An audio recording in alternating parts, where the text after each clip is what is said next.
আজকে আমার এখানে মানে অফিসিয়ালি কোনো ব্রিফ করার কোনো প্রোগ্রাম ছিল না। হ্যাঁ, কারণ অফিসিয়ালি আমি সাংবাদিকদের সাথে কোনো ব্রিফ করব এরকম কোনো প্রোগ্রাম ছিল, যে কারণে আসলে আমি সকাল থেকে এসেই, কিন্তু এরকম না যে ব্যক্তিগতভাবে আমার কারণে বা দেরির কারণে যে কোনো দেরি হচ্ছিল, ব্যাপারটা এরকম না। আমি কিন্তু সকালে বের হয়ে গিয়েছি। আমাদের বিভিন্ন ধরনের রোডসের বিভিন্ন ধরনের রাস্তার বিভিন্ন যে স্পটগুলি ছিল সেগুলি আমরা পরিদর্শন করেছি, সেই কারণে এখানে আসতে দেরি হয়েছে। যদিও আমাদের প্রোগ্রাম ছিল যে রেলের এটা করে পরে আমরা যাব, যেহেতু আমরা ওই দিকেই গিয়েছি সেই কারণে আমরা আবার যাব, সেটি না করে আমরা একসঙ্গেই সবগুলি পরিদর্শন করে এসেছি। তা এবং আপনাদের সাথে অফিসিয়ালি এটা এই জন্য আমি জিজ্ঞেসও করেছিলাম যে সাংবাদিকদের সাথে অফিসিয়ালি কোনো কিছু করা আছে কিনা। তারপরে যদি আপনারা আমার দেরি কারণে আপনাদের কোনো বার্তা হয়ে থাকে, যে জন্য আমি দুঃখ প্রকাশ করছি।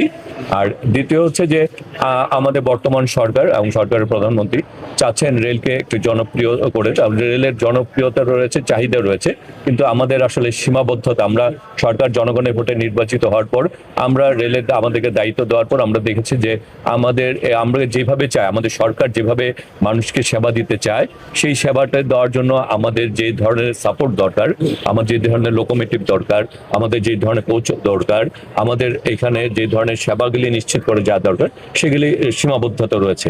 এবং আমাদের একটি বড় অংশকে আমরা ডুয়েল গেজ অথবা ব্রড গেজে রূপান্তরিত করতে যেয়ে আমাদের মিটার গেজ বা জোনে, এই জোনেগুলিকে অনেক ক্ষেত্রে অবহেলিত হয়েছে।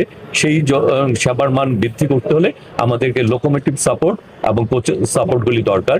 সাথে সাথে আপনি যে কথাটি বললেন যে অনেক ক্ষেত্রে কোথাও যদি ইঞ্জিন বিকল হয়ে যায়, অথবা যেহেতু সিঙ্গেল লাইন, সেই জায়গায় একটা জায়গায় যদি কোনো লাইন বিকল হয়, ইঞ্জিন বিকল হয়ে যায় বা কোনো দুর্ঘটনা ঘটে, তাহলে সেই কারণে টোটাল শিডিউল বিপর্যয় কিন্তু ঘটে যায়, এবং এটা দীর্ঘ সময়ের জন্য শিডিউল।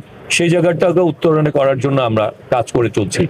আমরা চাই আমাদের সীমিত সম্পদের সর্বোচ্চ ব্যবহার করে অগ্রাধিকার ভিত্তিতে সীমাবদ্ধতার মধ্যে যাতে আমরা সর্বোচ্চ সেবাটুকু দিতে চাই। যে কারণেই কিন্তু আমরা সব জায়গায় যাওয়ার চেষ্টা করছি, ঘুরছি। আমাদের ডিপার্টমেন্টের যারা দায়িত্ব রয়েছেন তাদেরকে আমরা বলছি যে আপনারা ঢাকায় বসে কেউ বা নিজস্ব অফিসে বসে কাজ করা যাবে না, সবাইকে তার জোনে, যে যে জোনের দায়িত্ব রয়েছেন সেখানে তারা নিজেরা পরিদর্শনে যেতে হবে এবং সেবাটা নিশ্চিত করতে হবে। আমাদের সীমাবদ্ধতা রয়েছে, কিন্তু সীমাবদ্ধতা নিয়ে বসে থাকলে হবে না। সেই সীমাবদ্ধতার মধ্যে আমরা যাতে সর্বোচ্চ সেবাটুকু দিতে পারি, এবং আমাদের যেহেতু আমরা জনগণের ভোটে নির্বাচিত, এবং সেই কারণে আমাদের জনগণের কাছে আমাদের জবাবদিহিতা রয়েছে। সেই জবাবদিহিতার জায়গা থেকে আমাদেরকে চেষ্টার অথবা কোনো কমতি থাকা যাবে না, দায়িত্বের কোনো অবহেলা আমরা মেনে নিব না। সরকারের তরফ থেকে আমাদের যত ধরনের বেদখল, যে রেলের যে সকল জমি বেদখল হয়েছে সেগুলিকে আমরা দখল মুক্ত করার জন্য কিন্তু আমরা নির্দেশনা দিয়েছি, এবং সেই নির্দেশনাগুলি আমার মনে হয় যে একেবারে মাঠ পর্যায়ে চলে আসবে, যে আমরা রেলের কোনো সরকারি কোনো সম্পত্তি সে যেই দখল করুক তাকে সেই জায়গা থেকে দখল মুক্ত করতে, উচ্ছেদ করতে হবে, এবং এই ব্যাপারে আমরা খুব কঠোর। মাননীয় মন্ত্রী, আপনি নিশ্চয়ই আসছেন, সিলেটের ট্রেনে আসছেন, দেখছেন কিনা স্পেশালি সিলেট নিয়ে বিশেষ করে একটু ইনফরমেশন দিই। এখানে যে কয়টি লোকাল ট্রেন ছিল 2020 সালের পর থেকে সেটা টোটালি বন্ধ আছে। যাত্রী সেবা হয়তো মান্থলি 4,000 থেকে পার ডে 4,000 থেকে 4,500 দিচ্ছে হিমশিম খেচ্ছে রেল কর্তৃপক্ষ। এই জায়গায় প্রতিদিন চাহিদা 8 থেকে 9,000। এই জায়গায় আসলে প্রতিদিনের মধ্যে সুনির্দিষ্ট পরিকল্পনা আছে নাকি, এটা উন্নতি করবেন? জি, দেখুন, আমাদের প্রথমে বলছি যে আমাদের লোকোমোটিভের সংকট রয়েছে। আমাদের যে ইঞ্জিনগুলি, লোকোমোটিভগুলি এখানে ব্যবহার করা উচিত, সেই 30 সিরিজের লোকোমোটিভ ব্যবহার করে, সেখানে অনেক ক্ষেত্রে 29 সিরিজের লোকোমোটিভ ব্যবহার করা হচ্ছে। আবার যেখানে আমাদের দেখা যাচ্ছে যে আমার 30 বা 35টা লোকোমোটিভ দরকার, অনেক ক্ষেত্রে দেখা যাচ্ছে যে আমি 14টা বা 15টা ভালো পর্যায়ে রয়েছে, বাকিগুলি অনেকটা রিপেয়ারিং করে বা মেরামত করেই কাজগুলি চালানো হচ্ছে। মানে আমরা আসলে যে কাজগুলি আমাদের সমস্যা রয়েছে, কিন্তু আমাদের কথা হচ্ছে যে আমরা শুধু সমস্যা নিয়ে বসে থাকার রাজি না, আমরা সমস্যা সমাধান করতে চাই। তারপরেও আমাদের যতটুকু এই পর্যায়ে বর্তমান পর্যায়ে রয়েছে সেই জায়গায় যাতে দায়িত্বের কোনো ঘাটতি না থাকে। আমরা বলবো যে আমাদের এটা নাই ওটা নাই, কিন্তু আমাদের যতটুকু আছে সেই জায়গায় কোনো ঘাটতি আছে কিনা, সেই জায়গায় সেবার কোনো দুর্বলতা আছে কিনা, সেজন্যই আমরা কিন্তু নিজেরা পরিদর্শনে যাচ্ছি। আমাদের যারা জিএম পর্যায়ে, ডিআরএম পর্যায়ে, আমাদের যারা মানে বিভিন্ন জোনের যারা দায়িত্ব রয়েছেন, তাদেরকেও আমরা বলছি যে আপনারা সবগুলি সুপারভাইজার যারা রয়েছেন, যারা সবাইকে বলছি যে আপনারা মাঠ পর্যায়ে যেতে হবে, মাঠ পর্যায়ে কোনো দায়িত্বের অবহেলা করছে কিনা সেটিকে নিশ্চিত করতে, এবং সেই জন্য আমরা কাজ করে যাচ্ছি।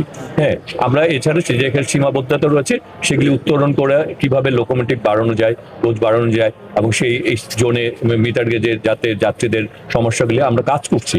আমাদেরকে আসলে সময় দিতে হবে, আর এগুলি তো ব্যাপার হচ্ছে ইচ্ছা করলে আমি লোকোমোটিভ ইচ্ছা করলে একদিনে এদের বৃদ্ধি করতে পারবো না। এগুলির জন্য যে প্রসেস আমরা কাজ করে চলছি। মাননীয় মন্ত্রী, এবার এদিকে কোনো স্পেশালিটি সিলেটকে আপনারা যেভাবে ঢাকা, চিটাগাং, ঢাকা, কক্সবাজার, ঢাকা, সিলেট, হ্যাঁ, এগুলি কিন্তু প্রায়োরিটির মধ্যে আছে। সুতরাং যেগুলি প্রায়োরিটির মধ্যে আছে, এবং মাননীয় প্রধানমন্ত্রীও কিন্তু সিলেটকে গুরুত্ব দিচ্ছেন, আপনার ইতিমধ্যে উনি এই এলাকায় সিলেট ঘুরে গিয়েছেন, উনিও কিন্তু প্রায়োরিটির মধ্যেই সিলেট রয়েছে। সুতরাং সিলেটের গুরুত্ব আমাদের কাছে আছে।